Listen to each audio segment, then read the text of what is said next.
పరిషత్ ఉన్నత పాఠశాల టేక్లపల్లి ఎస్ఎస్సి మొదటి బ్యాచ్ విద్యార్థుల ఆత్మీయ సమ్మేళనంకు విచ్చేసిన ఉపాధ్యాయులకు స్వాగతం సుస్వాగతం. సంస్కారాన్ని రంగరించి వ్యక్తిత్వాన్ని నిర్మించి విజ్ఞానాన్ని పెంపొందించి సుశిక్షితులైన పౌరులను అందించి దేశభక్తిని నిలువెల్ల నింపి భారతదేశాన్ని విశ్వగురు పీఠంపై పునః ప్రతిష్ఠించే గురుతర బాధ్యతను చేపట్టిన వారే ఇక్కడ ఉన్న నా ఉపాధ్యాయులు. వీరందరికీ సభ స్వాగతం సుస్వాగతం తెలుపుతుంది. మన గురువులందరితో స్నేహితులందరూ కలిసి స్వాగతం పలకాల్సిందిగా కోరుచున్నాను. డాక్టర్ కె బ్రహ్మన్ సార్ గారు, శ్రీనివాస్ సార్ గారు, ఆరిఫ్ సార్ గారు, లీలారాణి మేరం గారు, రత్నం సార్ గారు.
ఈరోజు మరువలేని మరుపురాని మరువకూడనటువంటి దినం కావాలని అంటే గురువులం కాబట్టి తప్పనిసరిగా వేదిక మీద అలంకరించినటువంటి దిగ్గజాలు ఒకనాడు టేకులపల్లి పాఠశాలలో పనిచేసిన వారందరూ కూడా ఈనాడు గొప్పగా వెలుగొందుతున్నారని ముందే చెప్పాను. అందరూ నాకంటే చిన్నవారు కాబట్టి వాళ్ళందరినీ ఆశీర్వదిస్తూ వారి జీవితాలలో గొప్ప విషయాలు ఎన్నో సాధించాలని కోరుతూ ఈనాడు సమాజంలో ఏ స్థితిలో ఉన్నా వ్యవసాయం చేసుకుంటే తక్కువ కాదు, 10 మందికి పనిస్తున్నావు, నువ్వు చాలా గొప్పవాడి.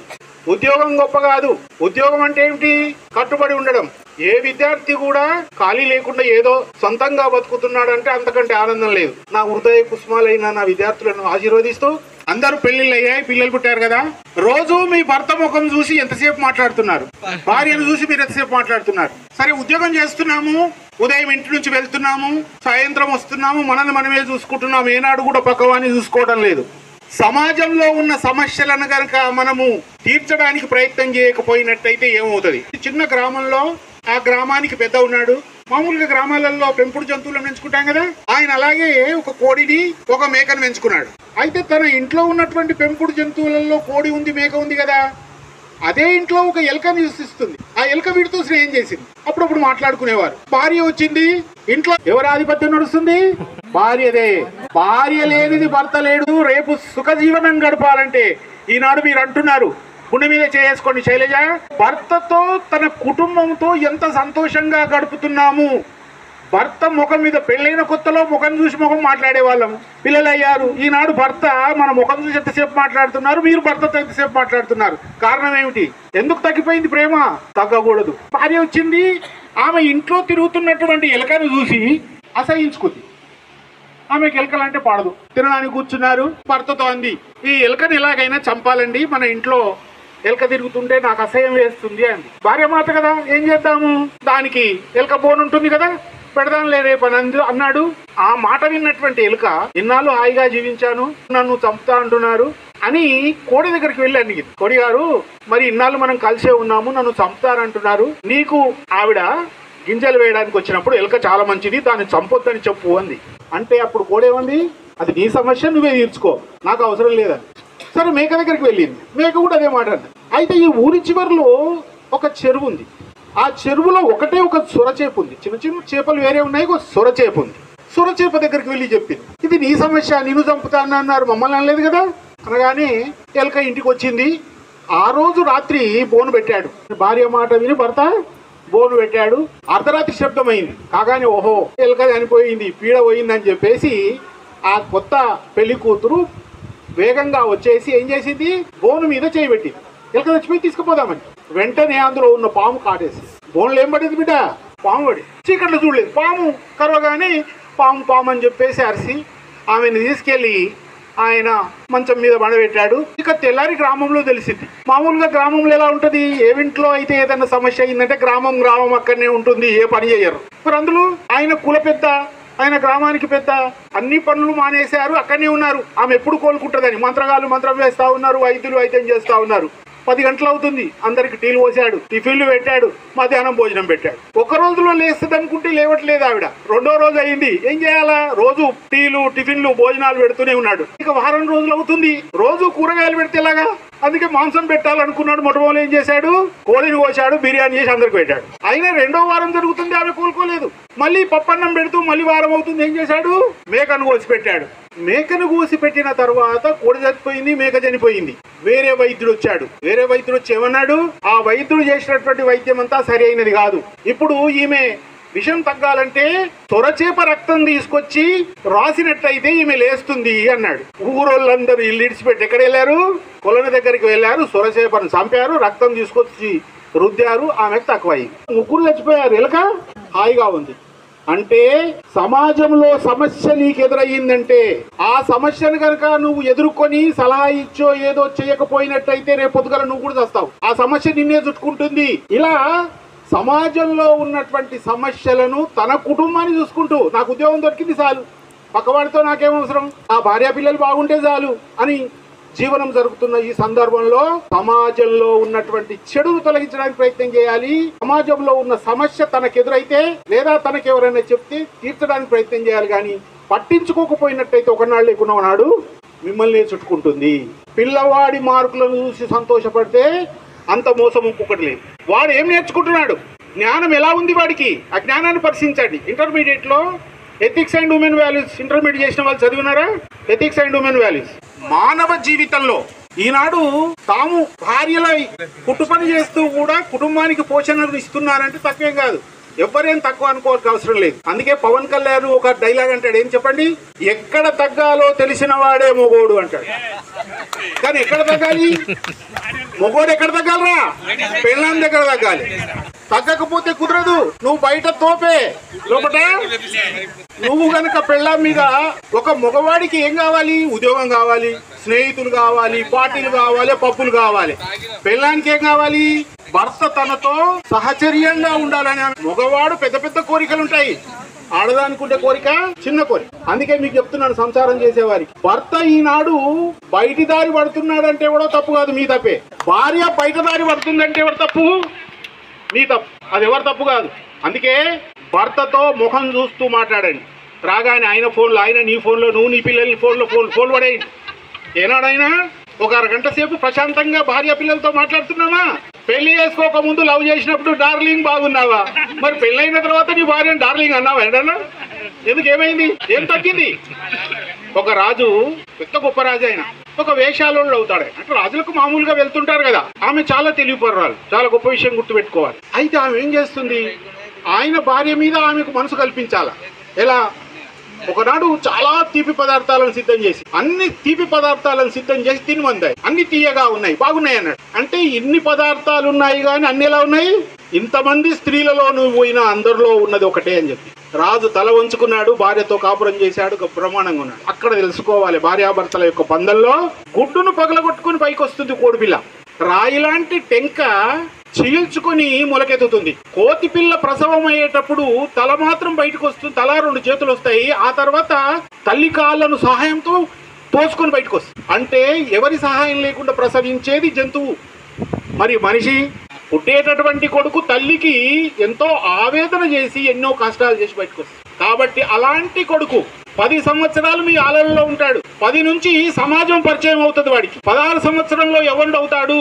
16 సంవత్సరాల తర్వాత వాడికి స్వతంత్ర నిర్ణయం రావాలి. కానీ దౌర్భాగ్యం ఏమిటంటే భారతదేశంలో 22 సంవత్సరాలు వచ్చిన తర్వాత కూడా తల్లిదండ్రుల మీద ఆధారపడుతున్నాడు. సొంత విషయాలు వాడికి ఏమీ తెలియట్లేదు. కారణం ఏమిటి? కమ్యూనికేషన్ స్కిల్స్ లేవు. తల్లులు ఎవరైతే ఉన్నారో వాళ్ళు తప్పకుండా మీ పిల్లలకు కమ్యూనికేషన్ స్కిల్స్ ఏవైతే ఉన్నాయో అవి తప్పకుండా చెప్పండి. ఈ విషయంలో ముస్లిం పిల్లల్ని చాలా ఇష్టపడాలి మనం. ఎందుకో తెలుసా? వాడు చిన్నగానే ఉంటాడు, 5-6 సంవత్సరాల వయసు ఉండదు, పొమ్మంటే వాడు ఊరంతా తిరుగుతాడు. వీలైతే అరటి పనులు లేదా వీలైతే డబల్ రోట్లు అమ్ముకొని ఇంటికి వచ్చి సహాయపడతాడు. వాడు మన దగ్గర 20 సంవత్సరాలు అవుతుంది కానీ వాడు ఇట్లకి వెళ్ళి లేవాడు, ఒక పని చేయడు, ఒక కొంచెం చీకటి అయిందంటే పొమ్మంటే పోడు. వాడు పోకముందే మనం ఏమంటాము, వద్దయ్యా చీకటి ఎందుకు పంపుతామనికి? ఈ పిరికి మందు నేర్పుతున్నటువంటి బతుకు మనకు. వాడు వెల్డింగ్ షాప్ పెడుతున్నాడు, 10 మందికి పని ఇస్తున్నాడు. ఉద్యోగం చేయడం గొప్ప కాదు, 10 మందికి ఉద్యోగం ఇచ్చి బతుకు, అది గొప్ప విషయం అని చెప్తూ, రెండవది సెల్లింగ్ స్కిల్స్, అమ్మడం. నీ తెలివిని అమ్ముకో అంటే నీ తెలివిని అమ్ముకో, అది ఉద్యోగరీత్యంగా నమ్ముకో, ఇంకేదైనా సంపాదించడానికి అమ్ముకో. మన తెలివిని అమ్ముకునే శక్తి మనకు లేదు. దోజ్ హూ హ్యావ్ గోల్, లక్ష్యం లేని ఏం చేస్తావు? దోజ్ హూ హ్యావ్ గోల్ ఈ became a leader, without goal ఈ బికెమ్ ఏ లేబర్. నీ మేధస్సును నువ్వు వాడుకో, లేకపోతే నీ మేధస్సును ఇంకొకడు వాడుకుంటాడు. ఇది నేర్పండి పిల్లలకు. మూడవది లీడర్షిప్, నాయకత్వ లక్షణాలు ఎంతమందికి వస్తాయి? 10 మందిని మెప్పించగల శక్తి మన పిల్లలకు నేర్పాలా.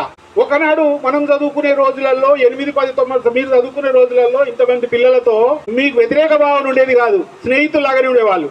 ఈనాడు 3-4 సంవత్సరాల పిల్లలకే వీడియో చూడడం తండ్రికి తెలియదు, పిల్లవాడు చెప్తున్నాడు ఇట్లా చేయమని. అంటే ఈనాడు పిల్లలు పుట్టుకతోనే ఆ విధంగా వస్తున్నారు. నాలుగోది రిలేషన్షిప్, బంధుత్వం ఎలా ఉన్నాయి?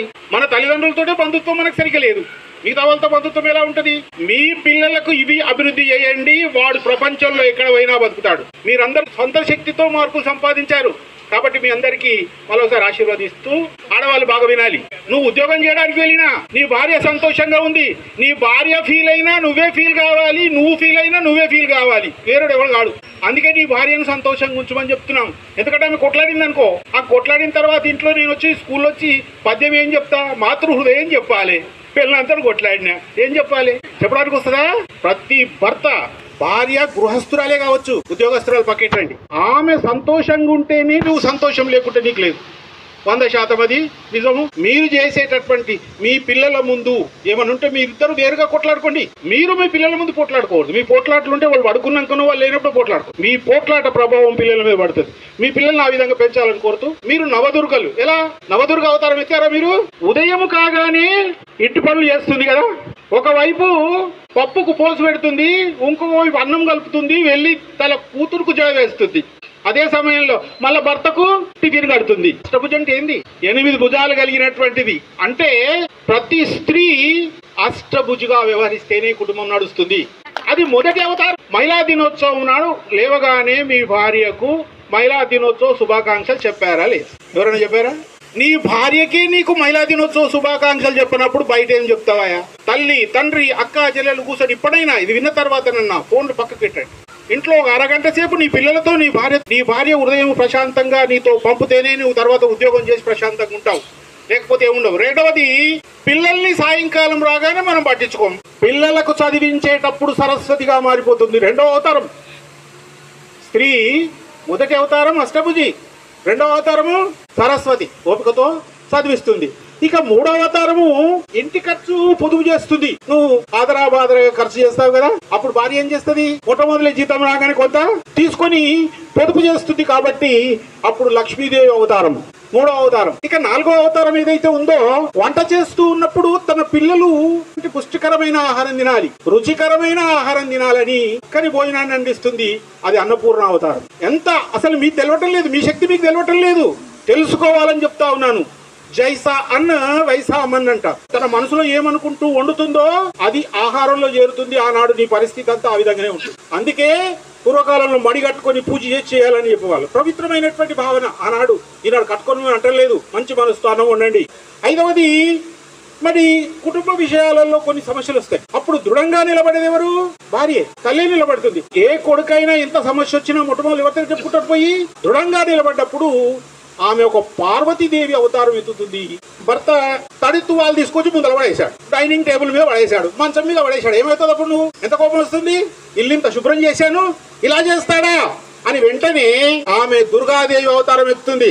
భర్త తెచ్చినటువంటిది మనకు నచ్చలేదు, ఏమవుతాము? కాళికాదేవి అవతారం ఎత్తు. అందుకే భర్త భార్యకి ఇష్టమైనటువంటి దాన్నే తీసుకురావాలి, వీలైతే షాపింగ్ పోయేటప్పుడు తీసుకెళ్ళాలి. పుట్టింటి వారిని తిడుతున్నాం అనుకో, ఏమవుతుంది? విడా మహిషాసుర మర్దని అవతారం ఎత్తుతుంది. అంటే ఎంతమంది ఆడవాళ్ళతో కికలికలు పక్కబాటమంటే ఏం లేదు. మన భార్య మనం పోయే వరకు ఎవరితోటైనా మాట్లాడుతుంది అనుకో, భార్యని అనుమానించిన వాడు ఏనాడు సుఖపడలేదు. భార్యను తెలుసుకున్నవాడు పరమాత్మనే తెలుసుకోలేకపోయాడు. మనం ఎంత స్త్రీ తెలుసుకుంటే ఏమైనా చేయగలుగుతుంది? సంసారం బాగవుతుంది, సంసారము కూలిపోతుంది. వేరే స్త్రీని బండి మీద ఎక్కించుకొని పోతున్నాడు, లేదా ఇంకెన్నో రెస్టారెంట్ లో కనిపించాడు. అప్పుడు ఆమె ఏమి అవతారం ఎత్తుతుందిరా? చెండి అవతారం ఎత్తుతుంది. ఇంటికి రాగానే చీపురు గట్ట. అష్టభుజి కలిగినటువంటి వాళ్ళు మీలో ఉన్నారు బిడ్డ. మీరు ఆడపిల్లలు తక్కువ కాదని చెప్తూ అట్లా అని చెప్పేసి ఇంకోటి గుర్తుపెట్ట, మగవారు తక్కువ కాదు, మగవారు బీజమే. భూమి లేకపోతే బీజం ఎలా మొలుస్తుంది? ఇద్దరు సమానమైన మోసేది భూమి కాబట్టి భూతల్లి లాంటి స్త్రీలను ఎవరింట్లో అయితే స్త్రీ కంటీరు పెడుతుందో ఆ ఇంట్లో ఎక్కడ సుఖం ఉండదని తెలియజేస్తూ, మీరు తక్కువ అనుకోకండి. ప్రతి వారికి సమస్యలు ఉంటాయి. ప్రధానమంత్రులలో లాల్ బహదూర్ శాస్త్రి సంగతి తెలుసా? చిన్న ఉన్నప్పుడే తండ్రి చచ్చిపోయాడు. చదువుకోవాలని అంటే గంగా నది దాటి అవతల వెళ్ళి చదువుకోవాలి. డబ్బున్న వాళ్ళు పడవ మీద వెళ్ళొచ్చేవారు. ఈయన దగ్గర డబ్బు లేదు. ఏం చేసేవాడు? తన దుస్తులను పుస్తకాలను ప్లాస్టిక్ సంచిలో అంటే తడవకుండా కట్టి గంగా నది ఈదుకుంటూ వెళ్ళి చదువుకొని మళ్ళీ సాయంకాలం తిరిగి వచ్చేవాడు. గణిత దినోత్సవం జరుపుకుంటాం. ఎవరి పేరు మీద? గణితాచార్యులు శ్రీనివాస రామానుజన్. వయసే చిన్నది, చచ్చిపోయాడు. కానీ ఆయన బట్టల దుకాణంలో గుమాస్తాగా పనిచేస్తున్నాడు. ఫ్రీ డిగ్రీలో ఫెయిల్ అయ్యాడు. మ్యాథ్స్ లో మార్కులు వచ్చాయి కానీ మిగతా సబ్జెక్టు రాలేదు. కానీ ఆయన తెలివితేటలను గమనించినటువంటి కేంబ్రిడ్జ్ యూనివర్సిటీ వాళ్ళు పిలిచి ఆయనకు సీట్ ఇచ్చారు. అంత గొప్పవాడయ్యాడు. ఈనాడు పూజిస్తున్నాం.